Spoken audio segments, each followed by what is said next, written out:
একদিন সকাল থেকে টিপ টিপ করে বৃষ্টি পড়ছিল। নদীর পাড়ে রহিম চাচা মাছ ধরছিলেন। মাথায় একটি পুরনো টুপি। নদীর পানি বেড়ে যাচ্ছে।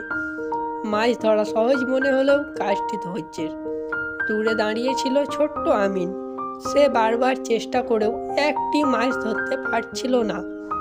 হতাশ হয়ে আমিন রহিম চাচার কাছে গিয়ে বলল, চাচা, আমি কিছুতেই মাছ ধরতে পারছি না, সব মাছই ফসকে যাচ্ছে। রহিম চাচা হেসে বলল, মাছ ধরা শুধু চেষ্টা নয়, ধৈর্যও লাগে। ঠিক মতো জাল ফেলতে হবে আর সময় মতো টানতে হবে। জীবনে অনেক কাজই এমন ধৈর্যের হয়, তখনই সফল পাওয়া যায়। এরপর রহিম চাচা তাকে ধীরে ধীরে মাছ ধরার কৌশল শেখালেন। আমিন মন দিয়ে শিখলো। কিছুক্ষণ পর আমিনের জালে একটি বড় মাছ আটকালো। সে খুশিতে চিৎকার করে উঠল, চাচা, আমি মাছ ধরেছি, চাচা, আমি মাছ ধরেছি। রহিম চাচা মুচকি হেসে বললেন, দেখো, ধৈর্য আর সঠিক পদ্ধতি কাজে লাগালে সফলতা আসবেই। আজ তুমি শুধু ছোট মাছ শেখনি, জীবনে একটি বড় শিক্ষা পেয়েছো।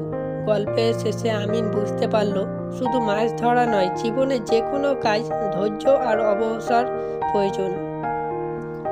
গল্পটি ভালো লাগলে ভিডিওতে একটি লাইক করে চ্যানেলটিকে সাবস্ক্রাইব করে দিবেন, যাতে আরও নতুন নতুন ভিডিও বানাতে পারি।